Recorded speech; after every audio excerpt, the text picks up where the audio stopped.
beauties, it's the Red Diva. Today, a special episode, and it's going to be a special Thriver Thursday because I am celebrating my 15th Cancerversary. Yay! And I have a very special guest, a fellow survivor, Shannon Lee. She is a 13-year-old colorectal cancer survivor. So we were going to be chatting, and we're going to have some surprises along the way. And I can't wait for you to join us. If you haven't done so already, go ahead and subscribe to the channel and hit the notification bell so you don't miss any of my videos. We're ready to start the show. 3, 2, 1. Let's go.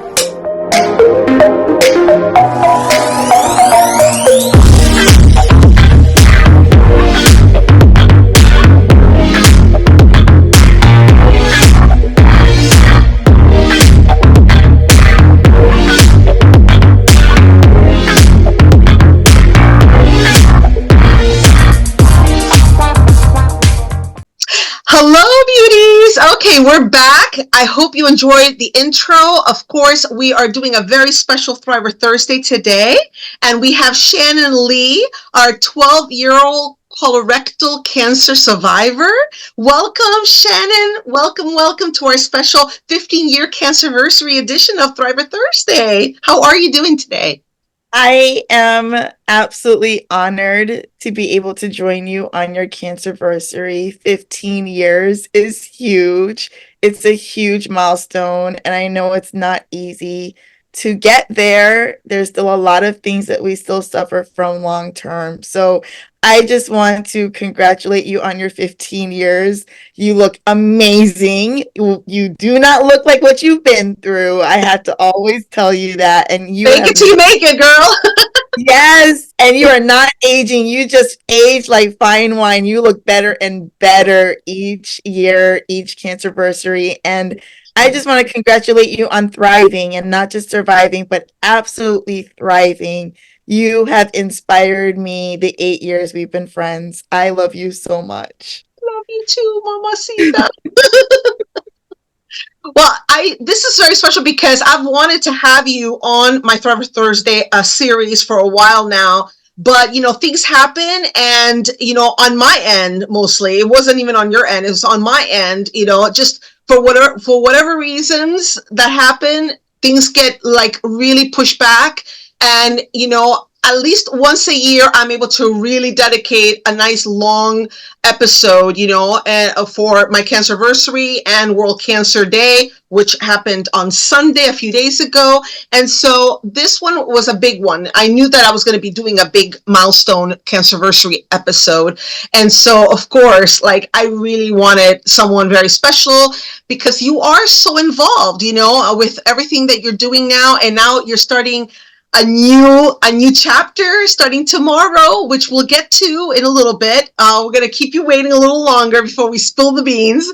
But I wanted you to share with our audience your journey. We're going to cover a couple of different things. First, I want to find out exactly how did you get to the point of being told by your doctors that you were positive for cancer? What was those first few years before you got that diagnosis? That's very, very important.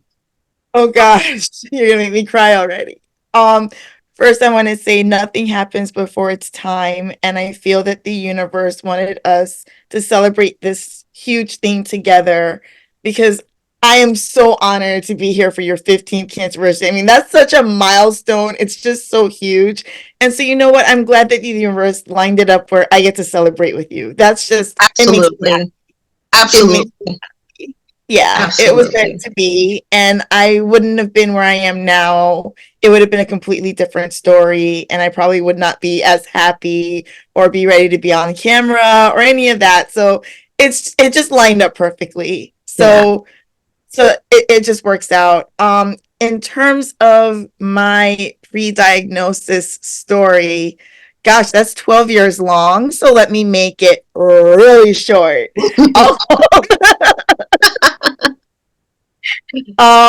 I started having symptoms when I was 17 and in high school.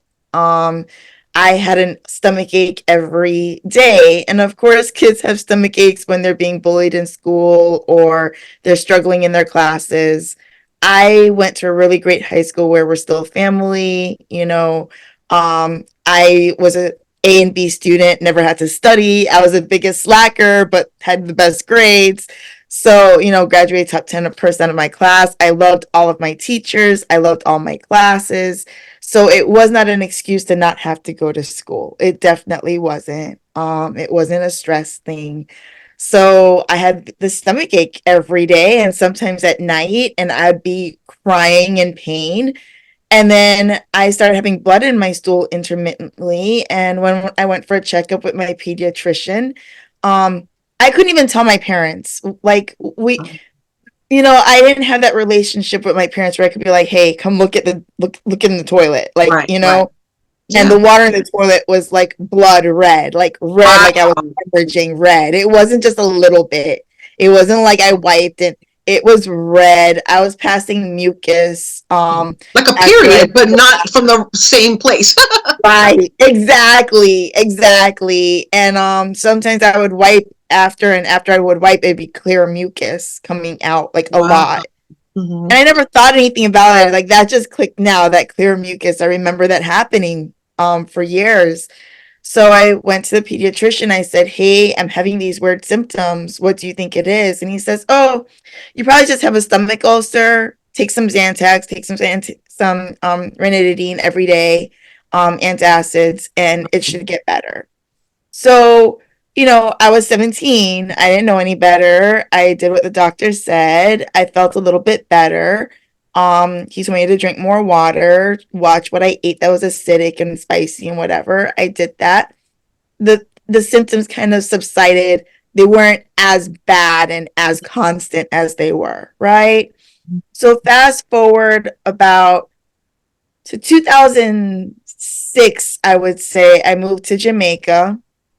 And when I moved to Jamaica, the first couple of weeks, I had diarrhea for 2 weeks straight. 2 weeks straight. Whether I ate or didn't, I was going, just going, going, going. Yeah, And just I thought, couldn't keep anything in. right. And I thought that maybe it was because I was eating a lot healthier. I was eating a lot more fiber and a lot more vegetables, less meat. So I thought maybe my stomach just needs to adjust and maybe the drinking water. Right, So I was like, maybe that's what it is. But my grandfather, I love him. He God rest his soul, he took me to his doctor and the doctor said, "Oh, you probably have gastroenteritis." So he gave me some medication, and that was supposed to stop the diarrhea. It didn't. It continued for another 2 weeks. wow. But then it stopped. So I was like, okay, fine. Then I was constipated and couldn't go for 2 weeks. And I'm like, okay, maybe it was the medication. So then it was intermittent with the diarrhea, the constipation, the blood in my stool came back after Oh, a it while. did. Wow. Right. And then and the stomach pain became more constant and chronic again, like in high school. So everything came right back worse than before, right? Because I never had the diarrhea and the constipation before. Right. So went back to the doctor and he's like, "Well, I don't know. Maybe it's your hormones. Go to a gynecologist." I go to a gynecologist, they do an ultrasound, and they say you have cysts on your ovaries. So they want to stop my period with birth control and get that out, you know, under control and see what happens. Right. Things kind of subsided, you know, but then that that following March of 2007, I remember it was my birthday, and I actually, it wasn't 2007. Sorry, it was 2010. It was my birthday. And this is after going in and out, you know, of doctors and all of this and getting, I don't know how many ultrasounds I had done. Finally, the pain got so bad that my friend had to rush me to the emergency room. And my jaws were locked and I was just weeping. And I literally felt like something was trying to tear its way out of me, like that scene in Alien. Yes. I literally felt like I had a monster in my belly trying to scratch and claw its way out. And that, so when the doctor did the ultrasound, I was like, please tell me you see something in there because there has to be something in there trying to like do this. Like, Exactly. I felt it. Right. And like, we don't see anything. We do see a cyst, but that shouldn't be, that's no Giving reason you all for the these symptoms, right? right.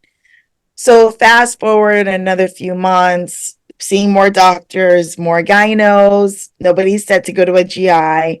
I'm now nauseous every day. I'm sniffing pine sol. I kept pine sol, a little bottle of pine sol in my purse, or Dettol is what we use in Jamaica and England. Mhm. I kept a little bottle in my purse and I would sniff it. That's how nauseous I was. And Oh I'd my, wipe my desk down at school. I was doing my bachelor's of architecture, which was really rigorous.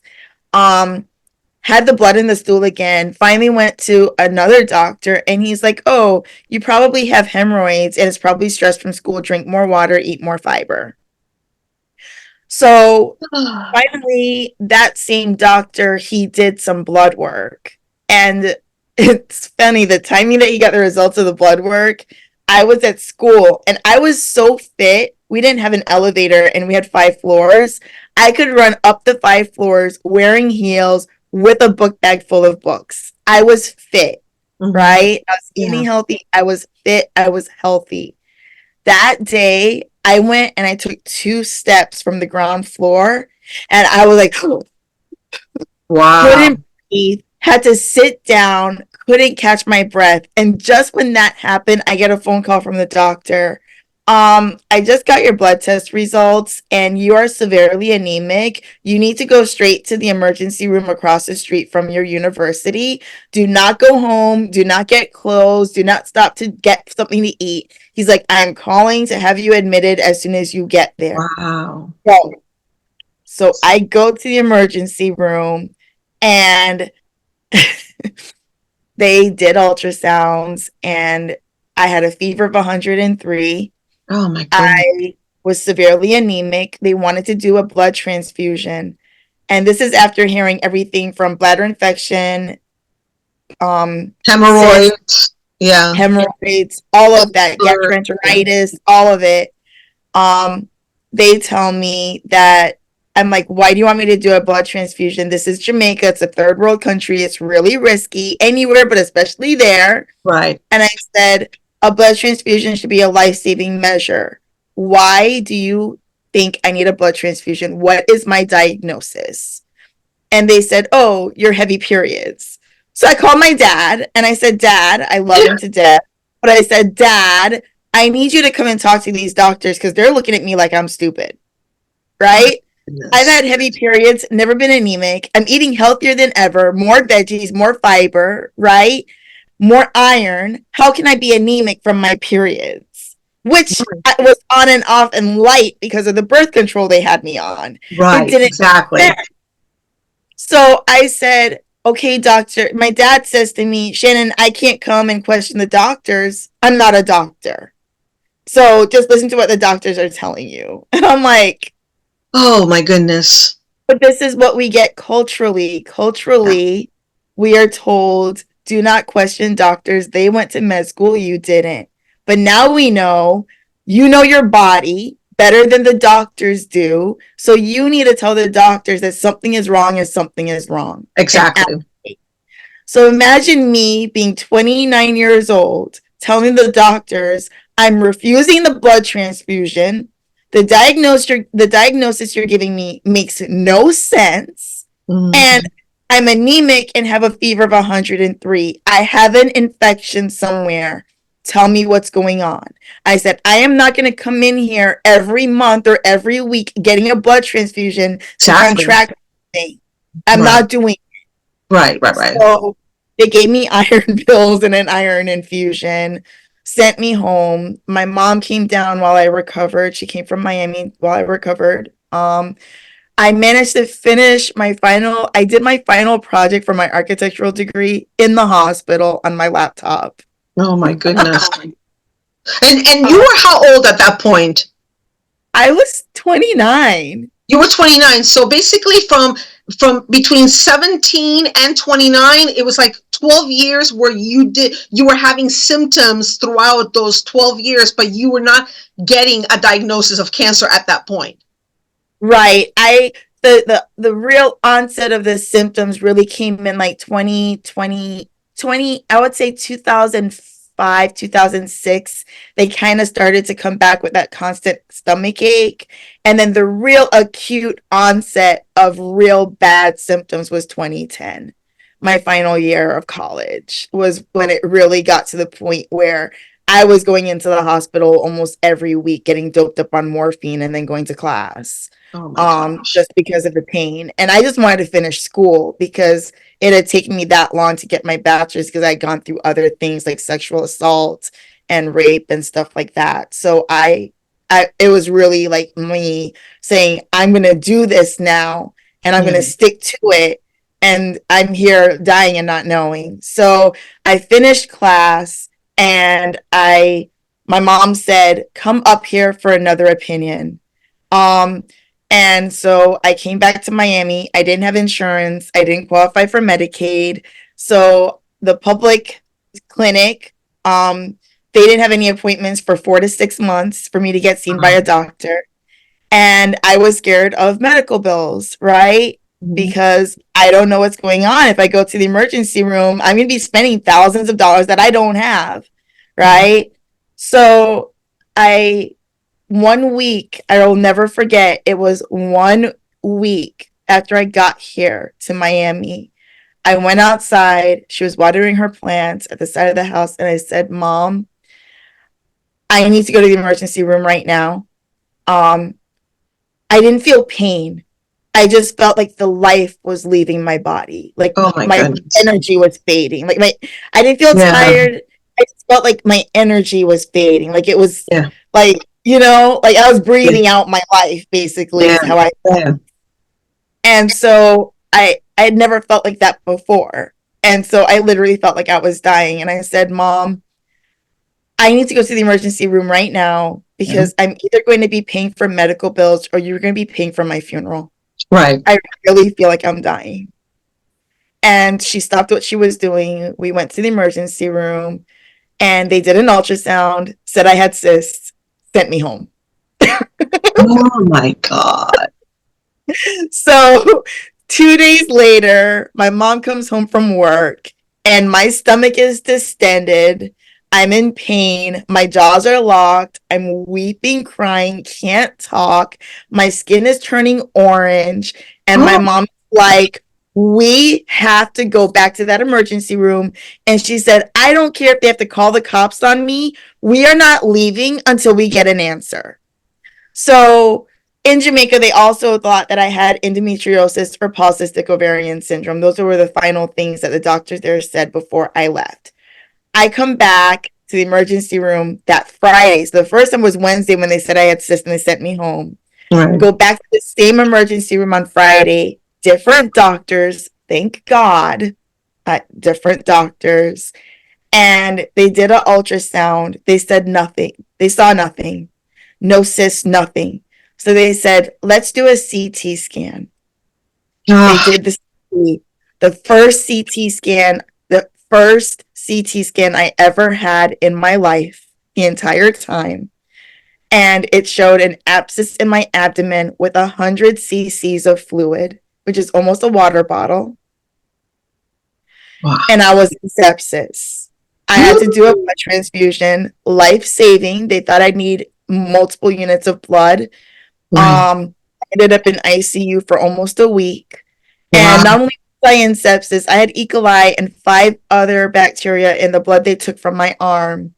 But I'm also allergic to freaking penicillin. Oh no! Yeah, I was not an easy patient. Oh my goodness! These poor doctors. Wow.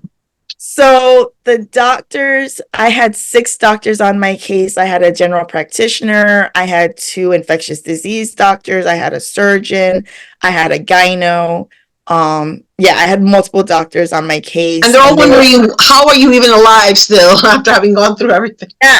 So imagine that I come up on a plane and 1 week later I'm in sepsis with this abscess. I could have died at any point. Right. I mean, lifting up my luggage, being on the plane with the pressure, anything. Yeah. So that's that one of the many miracles. But here's the other thing was that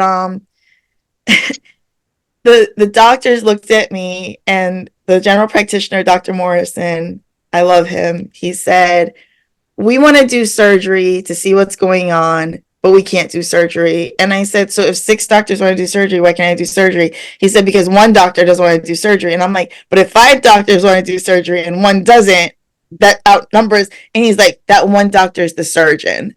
And I'm like, Oh, "Whoa." oh my God. So I had a surgeon who I hadn't even met yet.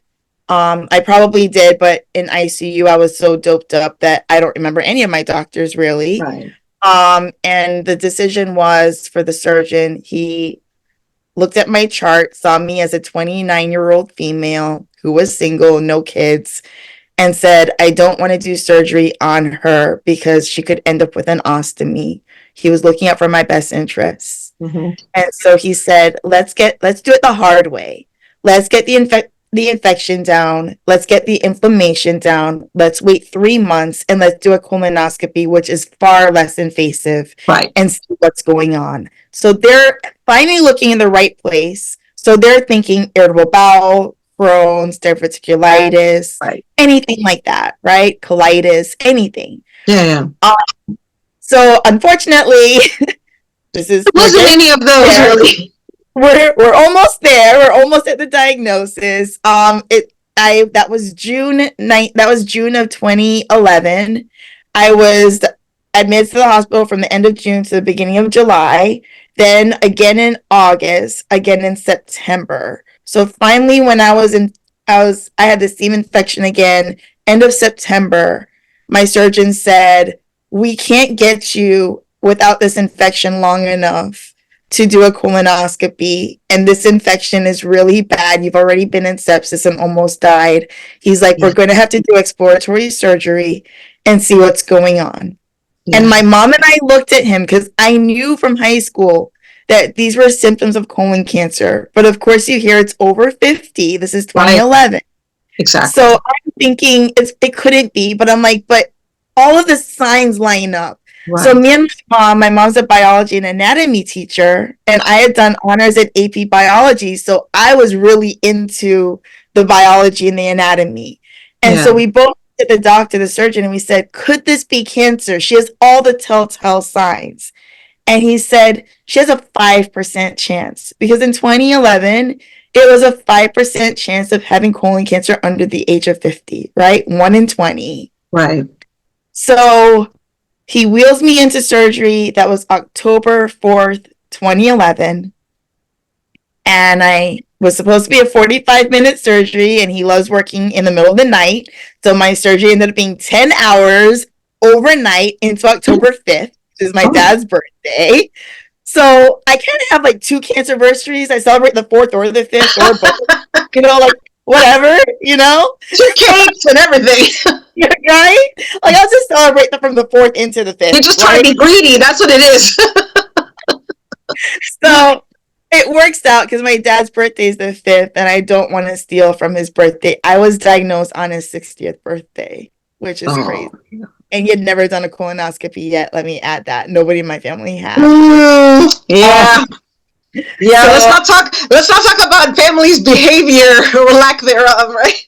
When it comes to prevention, especially when they have multiple people in their family that have had cancer, and some have even passed away, and you would think that would kind of like get into their head and into their headspace to do things like genetic testing, family history, yearly checkups. Oh no, it's like king and queen of denials. Yeah.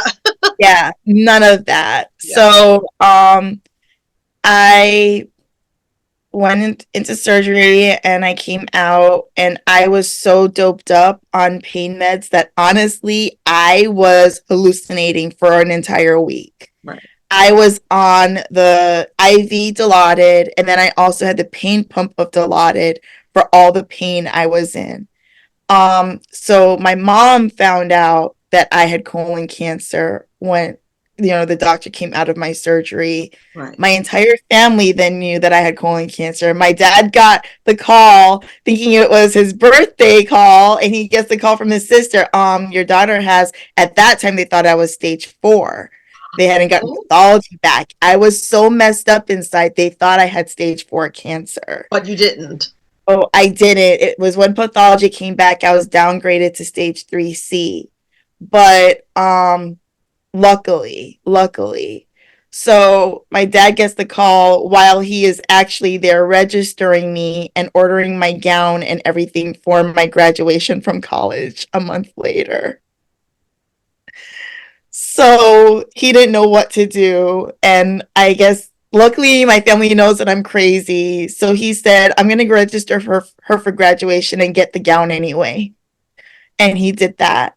Um, it took an entire week of me being on pain meds and being lucid. My mom asked the doctors to withhold that diagnosis from me until I was lucid and I could process Right, the right, right. information. So it was Absolutely. a week after my diagnosis, um, October 11th, that I was told by my doctor. He had the best bedside manner ever. I wish more doctors were like this. Dr. Morrison came into my room. He sat next to me on my bed. He put his hand on my knee and he said, Shannon, you know, we did surgery. And I'm like, And I'm still in pain, but I'm like, totally doped up. And he's like, well, we did surgery. And what we thought was diverticulitis or irritable bowel or all the other things we discussed with you, or possibly even a parasite, he said, I'm sorry to tell you, but you have stage 3C adenocarcinoma of your colon and you have an ostomy. So when he said that I had stage 3 adenocarcinoma of my colon, which is colon cancer, I was just like, okay, thank you, God. I now know I'm not crazy. I Right, thought this was right. in my, and I'm like, now I Exactly. know what I'm fighting. It's not some invisible monster. Okay, I got this. Me and God, we got this. We're going to Yeah, yeah, fight. yeah. I literally said, okay, God, I know what we're fighting, and this is going to be one heck of a fight. That was my first thought. And then he said, and you have an ostomy. And that's when I bawled and my world fell apart. Ain't that the truth? It's like you're gonna have one breast fully removed, and you're like, okay, Right.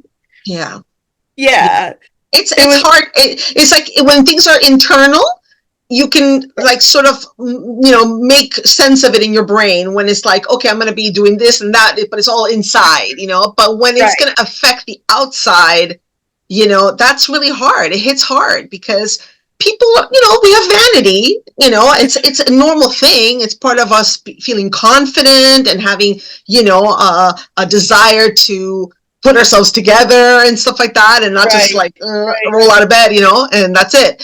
Yeah. So we have to have that sense of pride, and looks are a lot of time, a lot of to do with that. So now, because and I think that in your case, because everybody has like if you notice, and if you watch any of the other interviews and meetings that we had, like with Vanessa and Yeah. stuff, everybody kind of has a different timeline, so for you, I think the biggest weight of your story was at the beginning, because it's like a 12-year period where you're just like being bounced around like a ping pong ball, and you're not given the right direction or the right path to take where you can actually get the results of the correct exams and stuff like that. So basically what we want to know now is like, okay, you are given that diagnosis, right? And so now let's take it to that next chunk of time, which is, what are you going to do about it? Like, what did that look like? Right. Your plan of action with your doctors? It's so funny that after 12 years of being this diagnosed and, learning to advocate for myself through it, right? That's the biggest thing that I learned Mm-hmm. was to advocate and to keep pushing for answers, and that doctors don't always know everything and Yeah. they don't always listen, you know. Oh yeah. Like I had a doctor who didn't even do a test on me. She said I had a bladder infection. She didn't even touch me, take my temperature, nothing. So, through all of that, I kind of still laugh at it. I'm like, yeah, I would love to go find her. Um, but on a serious note, Dr. Morrison said, I had stage 3C colon cancer, and That hospital was a little, a little satellite hospital, community hospital from the public health system. So even the oncologist came in and I was like, why are you even an oncologist? Because he couldn't tell me anything about my disease. Wow. So it turns out that they took out 1 foot of my colon. It was in my descending colon. My GI literally just told me in my appointment this week that my cancer was literally like right above so basically what they did was my tumor was like 6 inches above my rectum, right? The beginning of my rectum. Right. We know that rectal cancer is a completely different monster. Yes. I was really lucky in that. So it they basically took out my entire descending colon. So they took the end of my transverse colon and attached that to my rectum. So I'm missing 1 foot of colon. Well, more than that, because I eventually had my ostomy reversal, which I'll get to. In that 1 foot that they took out at 29 years old, I had between 15 and 20 polyps. Oh my goodness. Mostly hyperplastic, but this one was probably an adenoma. I so my dad came up and he brought my graduation gown. It's funny that my family knows me. So he brought my graduation gown and the nurses hung it up on an IV stand, an empty IV stand in the corner of my room. And that was to be my motivation because I intended to go and walk in my graduation after almost dying trying to get my degree. I was not going to miss that. Exactly. So I had 60 staples in my abdomen and I had an ostomy, which I could not deal with. And anytime they came to change it or empty it, I literally threw up. Right. Anytime I looked at it, I threw up for months. I was discharged out of the hospital pretty much 4 weeks after my surgery, a little less than 4 weeks. I went to my first oncology visit 2 days after I got out the hospital that Thursday. The night before my oncology visit, at first I did not want to read my pathology report. I was scared of seeing the words "you have cancer" on paper.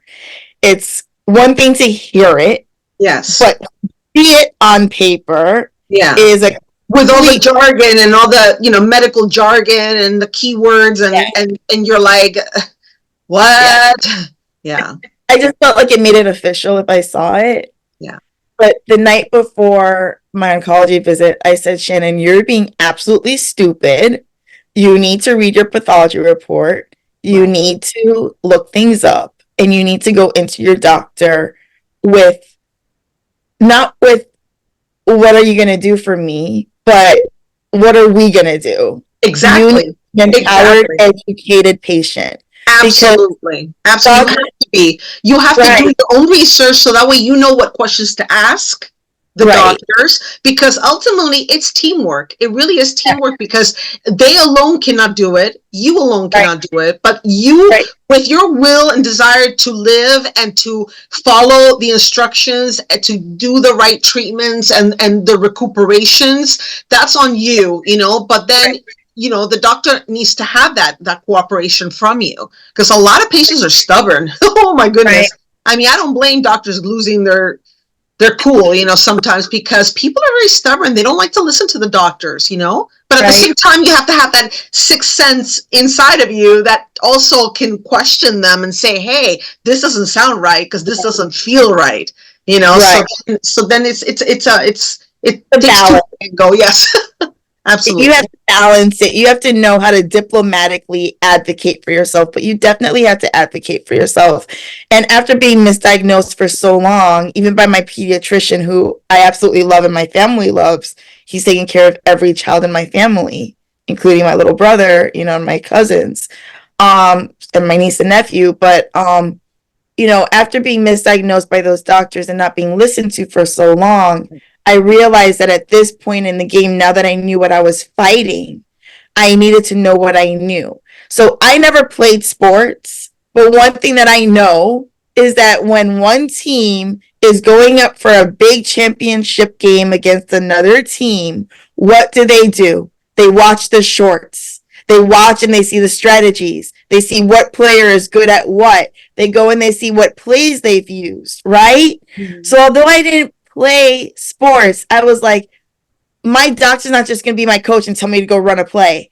I'm going to be co-assistant coach to my doctor, right? And I Right. said, we're fighting cancer, so I need to know all of those plays that this cancer does. I That need to is know that is a everything about it. brilliant analogy. I mean, brilliant analogy. It's like Yeah, it's if I'm gonna have to fight this sucker, I'm gonna know exactly what its weaknesses are and what are my right, strengths that can defeat right. him ultimately. Yeah. Exactly. So I read my pathology report, and anything that I did not understand, that was a question for the doctor. Mhm. I also went online and I found this blog by the she was old. I mean, Facebook and everything was new then, right? Social media wasn't a thing back in 2011. So me as a 29-year-old, how am I going to find if I'm being told I'm a rare case by my doctors and I'm an oddball and there's nobody else like me, right? Yeah. So I'm trying to find other people like me, but there is no social media and Colon Town and CCA and all these things that are there out there now, Fight CRC. So I happened to come across a blog because blogs were the thing then of Yes. this young lady, Grace, and she shared her entire journey, and I sucked that all in. And then I did more research and I found the American Cancer Society had this great patient treatment option tool Mhm. back in the day, and I'm so sad that they got rid of it because that made everything so easy for me. It was so perfect. It was what I needed. It literally said, okay, what kind of cancer do you have? I chose colon, right? And then it says, have you done surgery? Or have you done chemo? Are you doing surgery first or chemo first? Like, are you going to have adjuvant therapy to your surgery? I said adjuvant therapy. I had to look that up. I didn't know what adjuvant therapy meant. So that was what I looked up. Then I answered that. It said, what stage is it? And then it said, how many lymph nodes? And all these questions. Are your margins clear? My pathology report didn't say if my margins were clear or not. So these Mhm. were questions. So the questions that I couldn't answer myself were the questions that I put in my iPad to ask Well, my the doctor. oncologist the next Right. morning, Absolutely. right? So it even told you the first line treatments and the side effects and all of that. So I go into my oncology visit, 3 days after getting out of the hospital, after being in the hospital for 6 weeks, 4 weeks, after recovering from my surgery. And my oncologist looks at me and he's like, do you know why you're here? And I looked at him and I'm like, literally like, you think I'm stupid? What? Exactly. And this guy is like 3 years older than me, but this is why I love him because he gets it, right? Right. He Right. gets what it's like. I mean, imagine I'm 29, he's 32. He understood firsthand what it would be like being me. Right. And Right. doing his residency. He was doing his residency. And so he looked at me and he's like, I don't think you're stupid, but you have to understand that some people are just sent to me and they don't know why they're here. Right. So I'm not asking you because I think you're stupid. I'm asking you because some people just don't know. Right. And he wanted to gauge where in that spectrum Right. you were landing. Right. So I looked at him and I was like, well, I'm here because I have colon cancer. And he's like, and do you know what cancer is? And I'm like, yeah, it's a cell that just won't stop multiplying and it becomes a tumor and it invades you and it sucks everything from you and it tries to kill you. And he's like, okay. And do you know what stage you were? And I said, I was stage 3C. I had one lymph node affected out of 30, blah, blah, Right. blah, blah, blah. I said they took out 1 foot. I had 15 to 20 polyps. And then he looked at me and he was like, okay, so I don't really have any more questions for you. It seems like you probably have questions for me. So I pull out my iPad and I'm like, yes. And I was like, were my margins clear? And he was like, yes. I said, is my ostomy permanent? He said, more than likely, yes. I said, okay, what chemo are we doing? And he's like, oh, we're going to do FOLFOX. I'm like, okay, so that's 5-FU, leucovorin, and oxaliplatin. And he's like, yes. And he's like amazed by me. He's like, I know all this crap. That's incredible. And he's like, do you have any questions about the side effects? I'm like, no, I know about those I've too. already researched them. Thank you very much. They're in this Yeah. chapter of my notes. So you're kind of like sitting back like, this is Damn, new. girl. Like, damn, girl. Mm. Yeah. And then the next question I had was, my prognosis. And thankfully, because he was young, and I don't know how he knew I'm a graphic person, he gave me a graph, right? And it said, a pie chart, 50% chance of living 5 years without chemo, up to 70% with chemo. I was like, okay, no brainer, chemo it is, right? Exactly. Exactly. And then the next question, he said, do you have any other questions? And I said, can I do egg retrieval to preserve my fertility and Mm. preserve my eggs? And he said, well, honestly, you have gone so long, you've gone 6 weeks since your surgery, that at this point, we need to do chemo right away, because if you have anything residual, it could go and become malignant and you could be stage 4. So Right. we don't have time. And I said, well, I want to know, what are the chances of this affecting my fertility? Because I'm single, no boyfriend, no kids. And so he said, I don't know. Good question. Let me go ask. And I'm Right. looking up, IVF and how much it costs and how successful it is. So he comes back and I have my answer. And he's like, well, he said there's a 25% chance of it affecting my fertility, the chemo and the Mm-hmm. surgery. And I had looked up that IVF was only 33% successful and $100,000 a pop. And Yeah. so I said, okay, so I'm looking at 33% versus 75%. Let's go. Yes, exactly. Exactly. So, so that's basically how it happened. And I ended up going to my graduation in Jamaica that weekend. I flew down the day after my first oncology visit Thursday, left the Friday, walked to my graduation Saturday morning, took my pictures on Monday, and flew out Monday afternoon, and went to my first chemo that Thursday. And so Wow.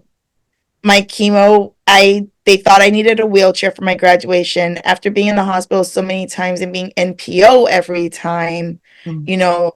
2 weeks the first time, 2 weeks the second time, 6 weeks the third time, that's a total of 10 weeks with no food, no water. Right. So by the time I had finished my surgery and everything, I lost so much muscle mass, I had to do physical therapy to walk. I was so weak. Yeah. Also, when they were about to discharge me, luckily the surgeon, when he was putting in my port, realized my heart rate was elevated and I Mm-hmm. was short of breath when trying to walk, which would be understandable. He said, I want to keep you for a little bit more. And I'm like, I've been in here for 6 weeks. I kind of want to go home. Yeah, exactly. He kept me for 3 more days and ran tests. I had a pulmonary embolism. Oh, So miracles, right? yeah. Like, Something told him. His instinct kicked in. Something told him, you know yeah. what? Stick around a little bit.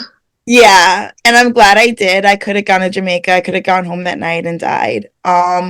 So my chemo was FOLFOX, so that basically was 3 days continuous chemo on a pump. So I'd go home, I'd go to the hospital for about 8 to 10 hours the first day, which would be a Wednesday for me. That was my schedule. I'd go home on a pump for Wednesday night, all day Thursday, and half the day Friday. Go and have the pump disconnected. So I was on continuous chemo for almost 3 days every other week for 6 months, 12 Wow. rounds. Wow. So really rigorous, really difficult. And then having an ostomy on top of that was really difficult. Yeah. 15 months after my diagnosis, I decided that I wanted my ostomy reversed. I couldn't live Yeah. with it.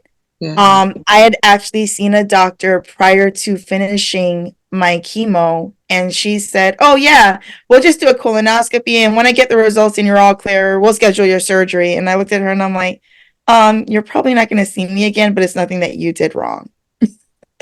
I just felt that it was too routine for her. I was just a patient. I was just another Yeah. surgery. It was just too Right. simple her. She was too confident. Yeah. And I said, my mom's looking at me like I'm rude and crazy. And I'm like, I just know what I'm deciding. Yeah. Yeah. Yeah. I went back to my surgeon who had diagnosed me. He was actually a bariatric surgeon, not a colorectal surgeon, who saved Oh. my life. And I respect him so much. I am grateful for Dr. Bayardara's. So I went to him and I said, "Look, I can't live like this. I would like to have my ostomy reverse." And he said, "You do understand that you have no descending colon.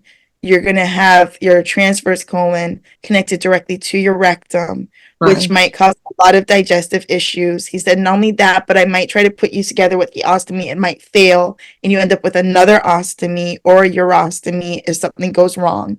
And I'm like, and he's like, "And you do understand that you have 90% chance of complication up to and including death." And No. he kept on saying 90% up to and including death. And he said, "Why are you asking God for more? He's already saved your life and given you health." And I said, he said, "Why don't you go to the big boys at the main hospital with the colorectal surgeons who do colon cancer? And this is what they do." And I said, "I did go to one, Right. and I choose you." I said, Wow. "You saved my life. You did this. You're Yeah. going to undo it."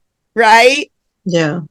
And he said, "Why do you want to risk your life to do this?" And I said, "God did not save my life and work so many miracles for me and bring me through this and have me cancer free.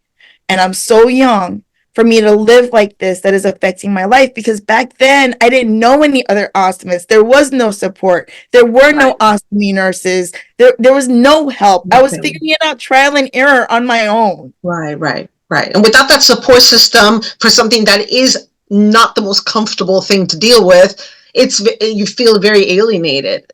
And Yeah. without that information and without that people being able to give you information that you can Yeah. kind of digest and no pun intended, but and be able to sort of like maybe apply things in a better way, more efficient way, instead of you dealing with it all trial and error. It's very Yeah. alienating. So the support It system was, is something that's a lot of times, especially in the young community, I think it's even more necessary when yeah. you're young. Yeah. And I mean, I was having blowouts. I went to my mom's friend. She had just had breast cancer. We drove up to support her, and I was sleeping in her bed, and my bag leaked, and I woke up covered in poop in her bed. So I had some really traumatic experiences. I volunteered with a presidential, campaign for Obama, his second term, and I was literally 2 feet from the stage because I had volunteered, and my bag leaked, and I had shit on my shirt, and I had to cover it up and leave. So I literally shit myself in front of the president. Literally. That's an accomplishment. Um, I've had some really bad experiences with it. It really ruled every part of my life. My whole Yeah. life revolved around bag changes, and I'm a very clean person, so I Right. didn't like to reuse my bag, and I would empty it if I was like, somewhere where I could just empty it quickly, but I prefer to just change my bag completely and be clean. Right. That's just how I am. So it was a lot, and my skin was breaking down from all the bag changes because I wanted to be clean, and I have sensitive skin, so the adhesive, I had allergic reactions to some of the adhesives. It was a Right. lot. Yeah, I understand. So I think when I finally said, "God saved my life, I fought for my life, you saved my life, and I'm not able to enjoy it," was when he was like, "You know what? She's right." So Yeah.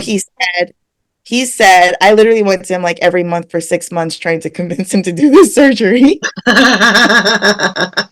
So he actually said, "I'll do this surgery under one condition." And I said, "What is it?" And he said, "I'm going to run a gamut of tests.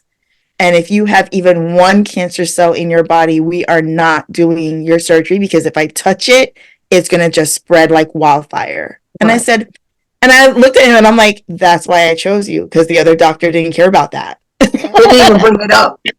You know, she's just like, yeah, colonoscopy. I look at your paperwork and we'll just schedule it. Right. Like, it's like cutting, it's like an ingrown nail I had. Like, Right. literally, was how she treated it. And I had to do a pap smear, pelvic ultrasound, endometrial biopsy, mammogram, colonoscopy, a second colonoscopy. He actually wanted to see the video himself and Hmm. sit in on the colonoscopy himself, was how Wow. serious he treated it.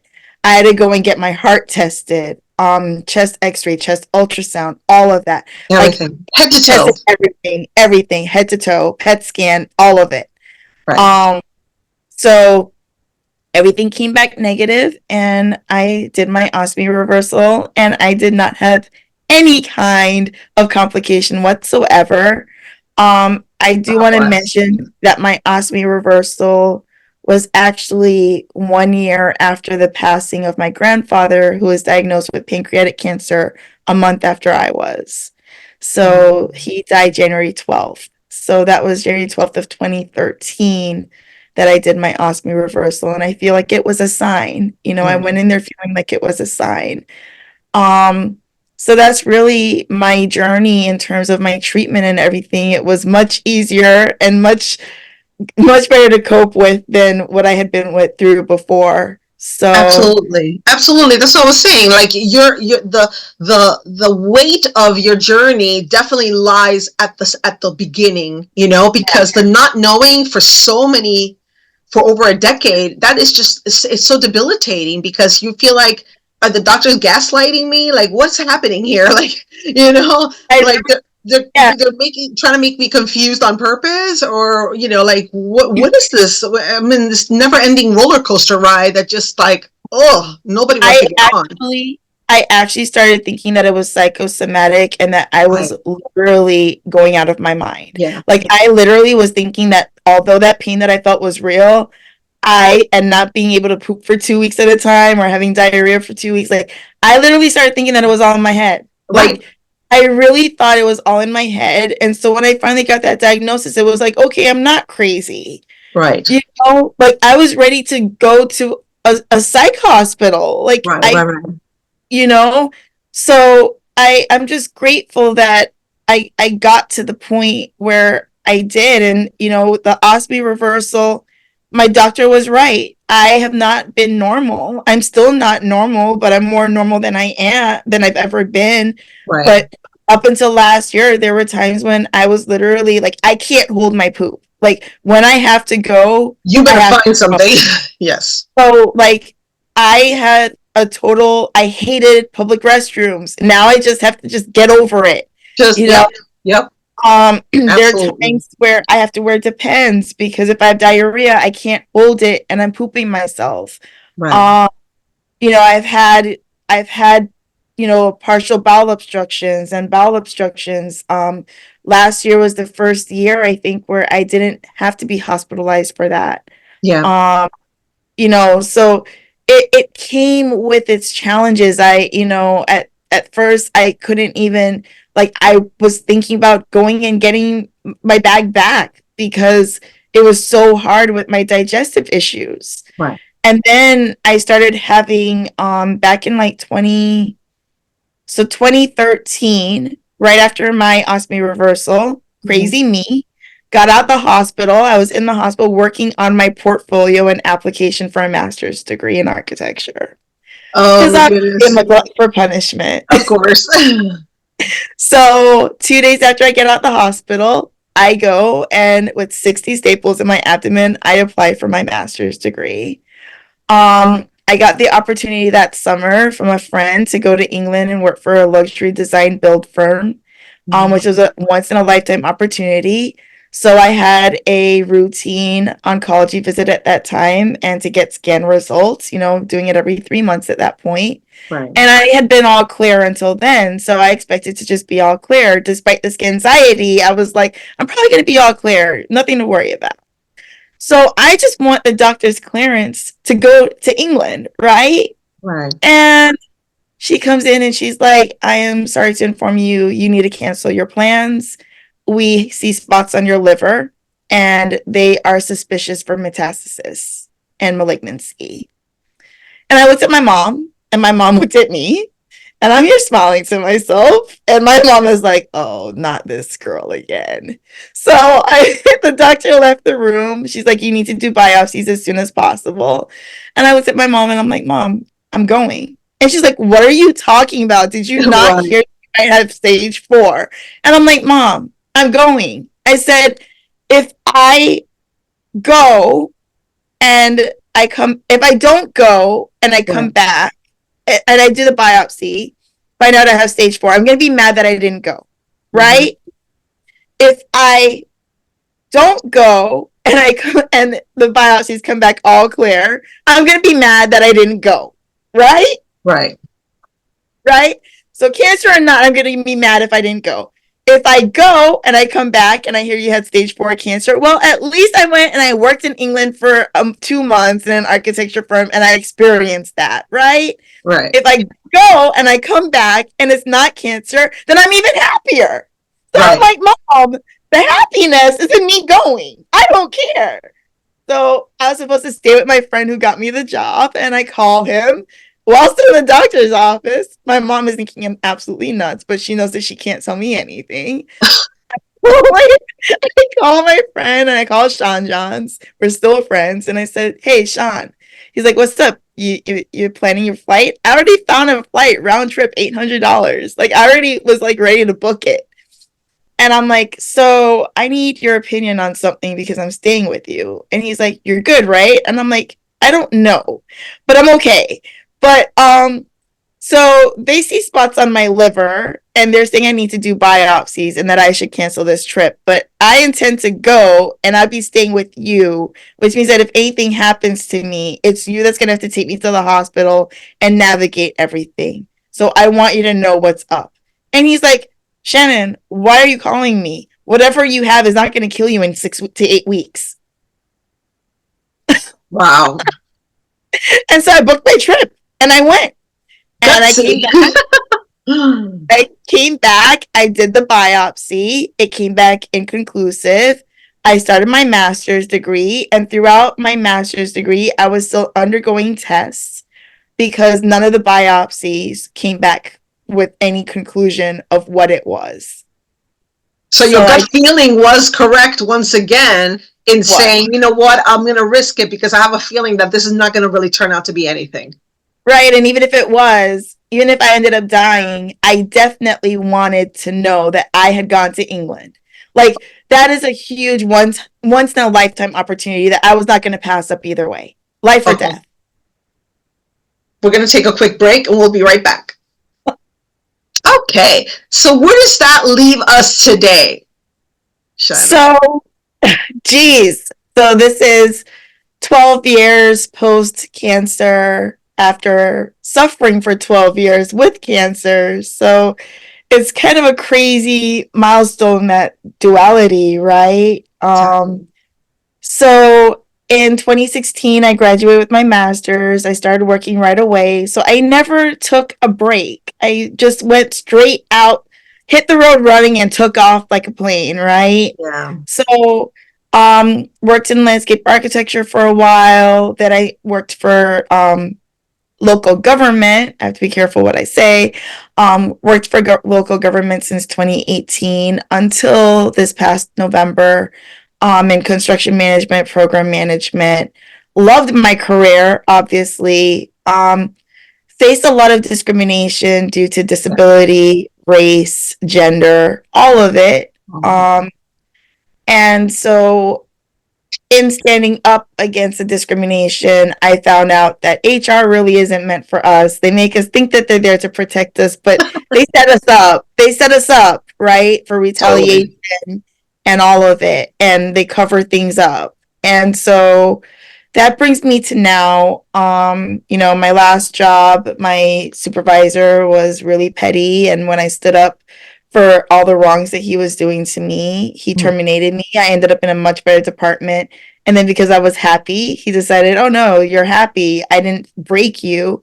So he got me terminated out of the actual job after 5 years. So the union they're on my side, which is good. I also have an attorney.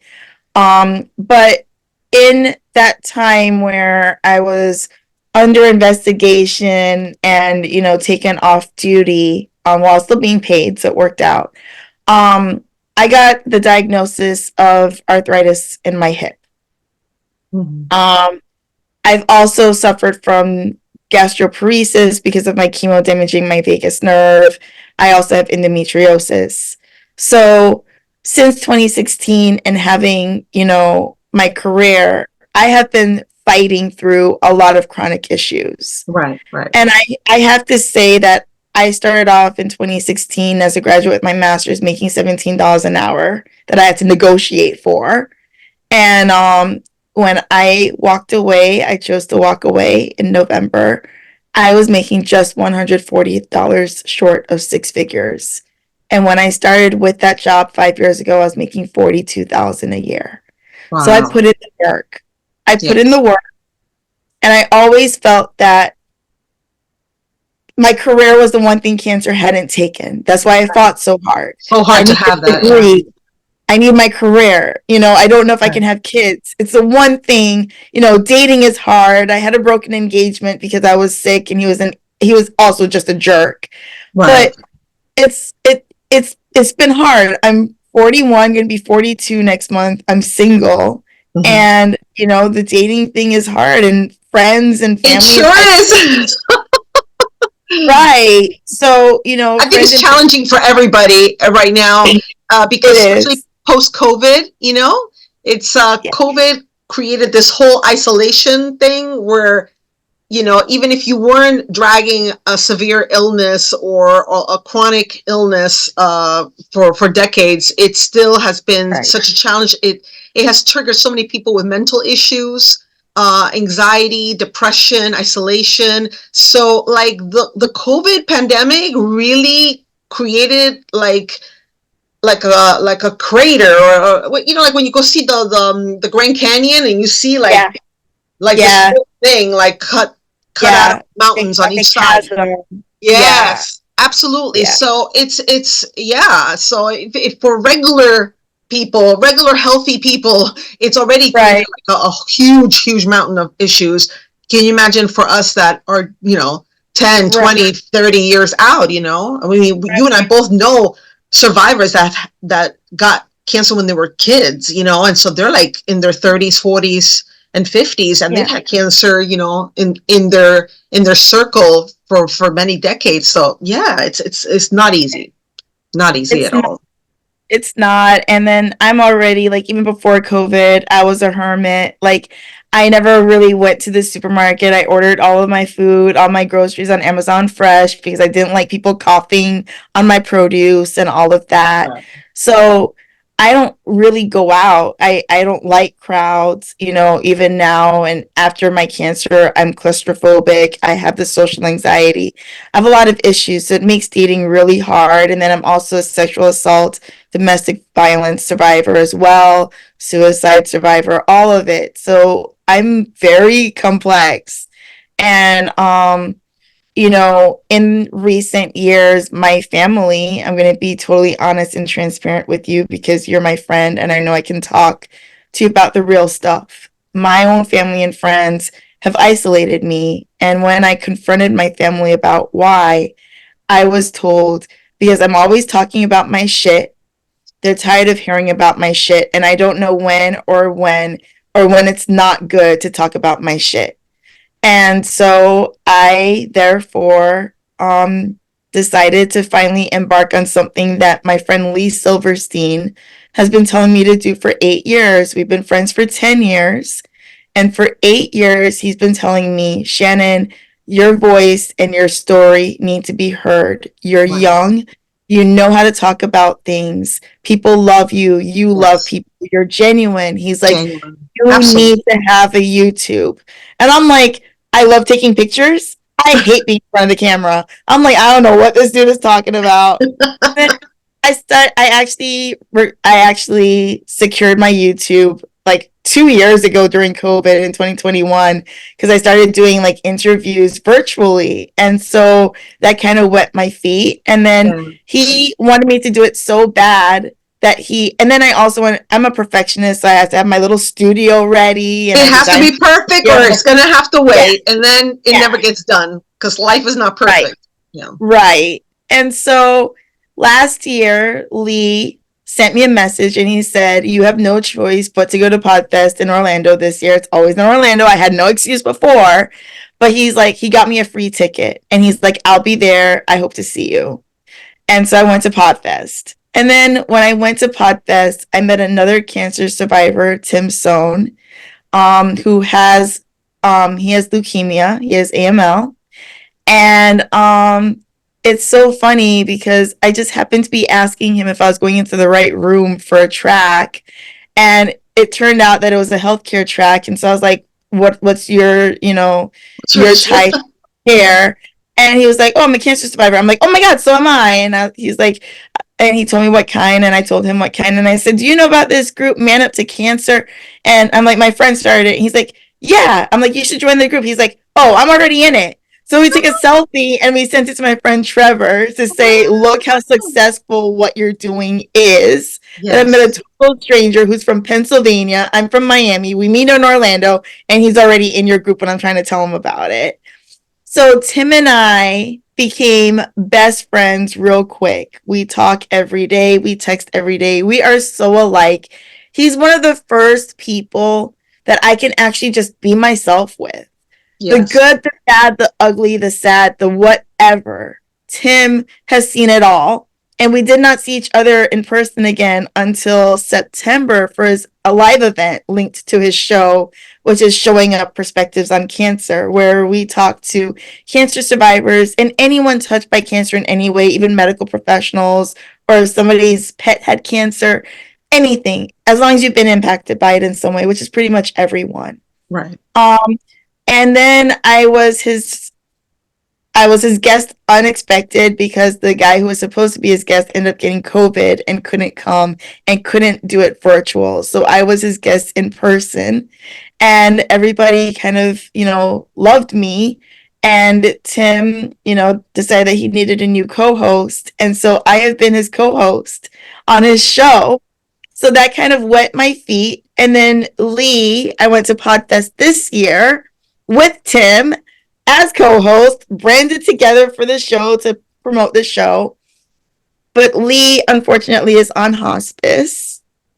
And after fighting for 12 years, we were diagnosed 7 months apart. He was diagnosed March. I was diagnosed in October. He was stage 4. And he's currently on hospice. And he came to Podfest to say goodbye. And I was one of the people that he sent a message to that I didn't even see the message until after. I thought I was kind of imposing by being there with his family, like haunting him. But he had messaged me with 4 other people saying that he wanted to see us. So I then realized, like, no, he did want to see me. He did want that time.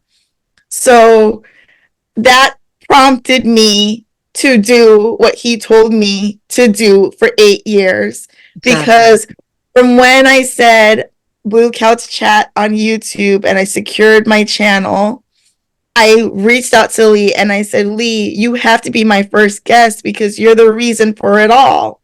And he said, "I'd be honored."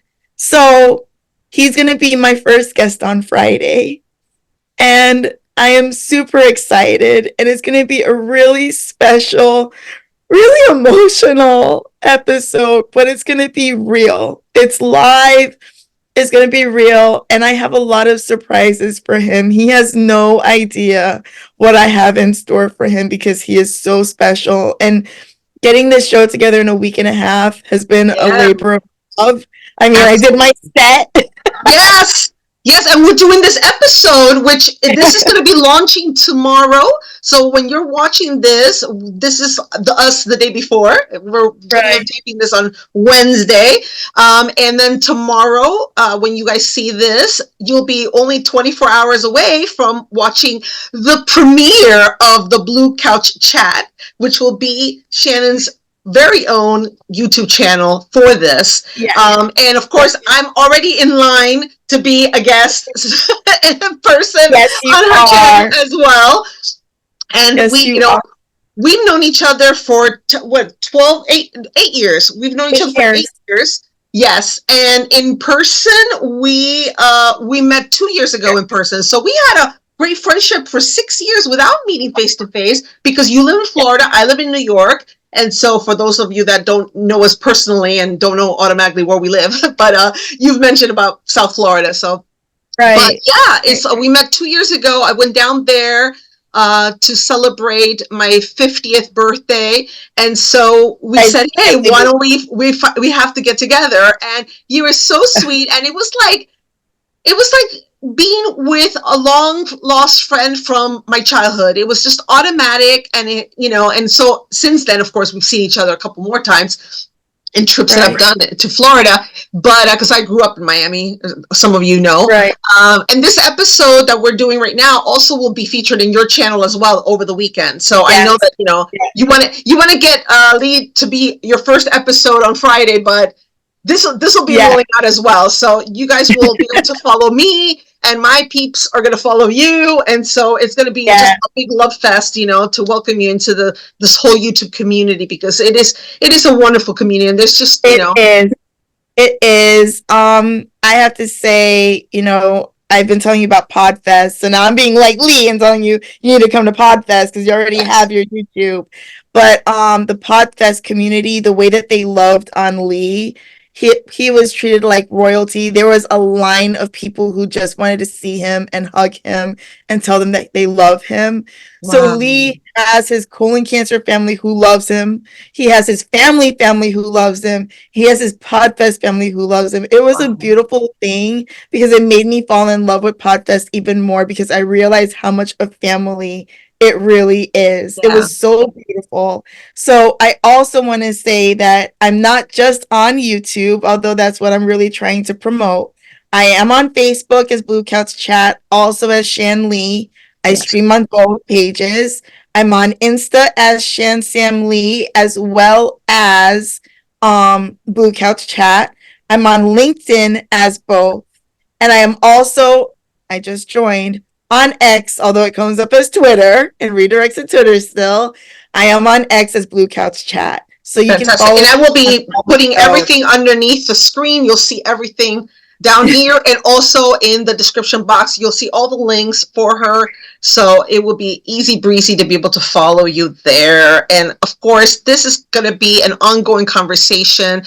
We have so many Yes. so many different things that we could talk about. I mean, we do not run out of topics, right? No, we don't. And I also want to say two things, Alejandra, is one, the reason why we click in person is because who we are on screen is who we are.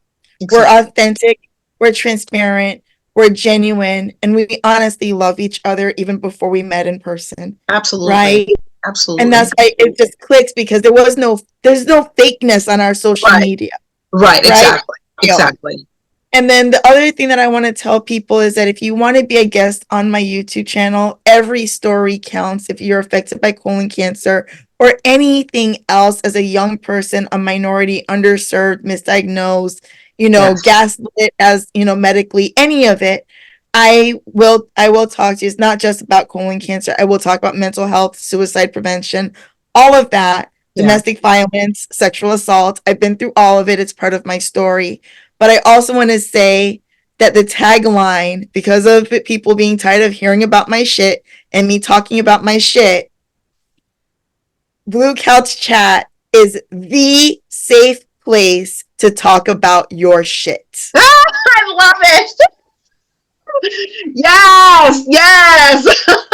I love it. I love it.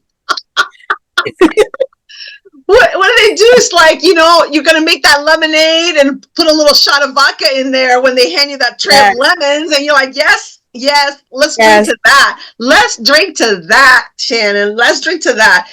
Absolutely. Absolutely. I love you. I love you so much. And I love what we did today because it really is about the community. And, you know, I have met so many people in the last 15 years since my diagnosis, and Yeah. people that have been closer than my own family in certain Right. examples. And so for me, it's like I cherish those relationships so much. Right. They're strong yet fragile at the same time, because we fall in love with people and then cancer takes them away from us. So we Right. never want to let a day go by before reaching out to one of them and letting them know how much they are loved and how much they mean in our lives, you know. So I love you so much. You mean so much to me in my life, and you have made my cancerversary so special. But there's another little surprise that I kind of piqued your interest at the beginning, and right after this video, or really at the end of the same video that you're watching right now, you're going to see some wonderful messages that some very, very dear survivors and dear friends have left for me for my cancerversary. So you're going to see that right now. And anyway, again, thank you so much, Shannon, for your story, for your love, for your heart, for everything you're about to do, and everything you've done up to this point. It's just preparing you for this next chapter, which is going to be just amazing. And we're all going to be here watching it happen and unfolding. So thank you so much. Thank you. No, thank you. It's been an honor. And I have to say that all of this, despite walking away from a successful career, I have found my happy place, and I am the happiest I have ever been in my entire life. And Yes. you see it. You Yeah, see it. absolutely. You see it. Yes, yes. And we're all going to continue to see it. So stay here, watch the end, and then go ahead and connect with Shannon on her socials. And tomorrow, Friday, you're going to see the launch. So please be supportive and join her channel and subscribe as well, so you don't miss any of the notifications and new episodes that she rolls out. Okay? 5 So p.m. anyway, Eastern tomorrow. all right. Yeah. Have a great one. Okay. Love you. Love you. Mwah.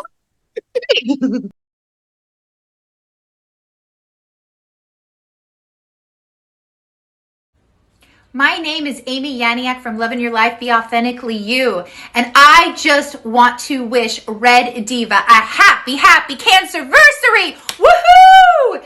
It is not an easy feat. It is a very difficult uphill battle.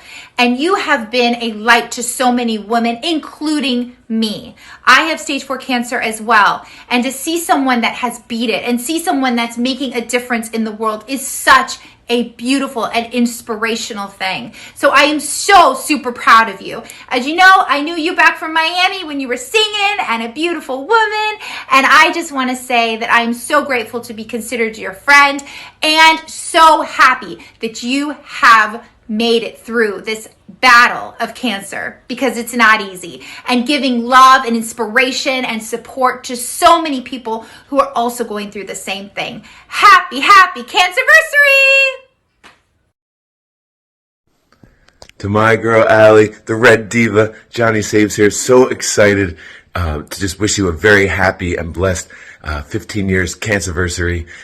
So blessed and happy to have you in my life. It's been over 10 years now, and you've always been a constant motivation, a power, and a force, not only for me, but everyone in the community. The Red Diva doing it, motivational, inspirational, and I just can't hesitate. And when I say, just thank you so much for being in my life and the positivity you bring to this world. I'm so glad you're in it. Wishing you the very best. And you know I got your back, because I know you always have mine. So thank you so much for all that you do for the community again.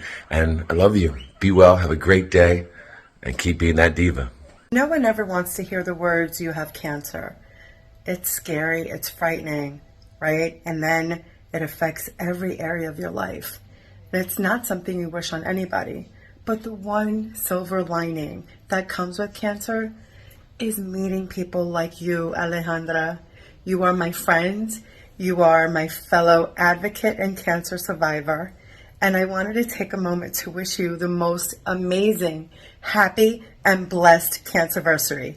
Happy 15th Cancerversary. Congratulations. Hey Alexandra, it's Ray Yu. I just want to wish you congratulations on your 15-year anniversary. And remember, honey, you're going to be here for a long time. And life is a celebration, my friend. Hey girl, just wanted to say congratulations on 15 years being cancer free. Just remember, you are strong and you are brave and keep kicking ass. Love you. Bye.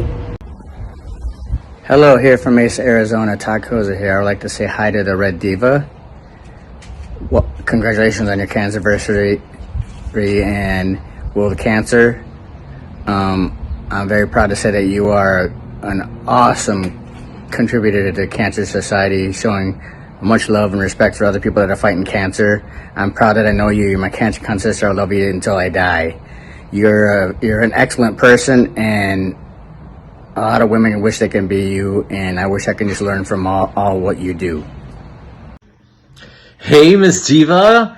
Happy Cancerversary. Happy 15 years. Wow.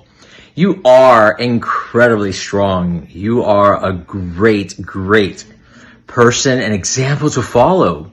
And we're right all here behind you. We really congratulate you today. And from sunny South Florida, all your friends and loved ones right here sends you all their love, prayers, and blessings. Have fun. Hello from beautiful and sunny Ithaca, New York. It is a gorgeous day, and I'm Heather Swift. Just wanting to wish my dear Red Diva a happy Cancerversary as you celebrate World Cancer Day. And I'm so grateful for all of your contributions to the cancer community. And you're a beautiful woman, and I'm so glad you're here with us. I appreciate you. Wishing you many more years of happiness, health, and joy. With love.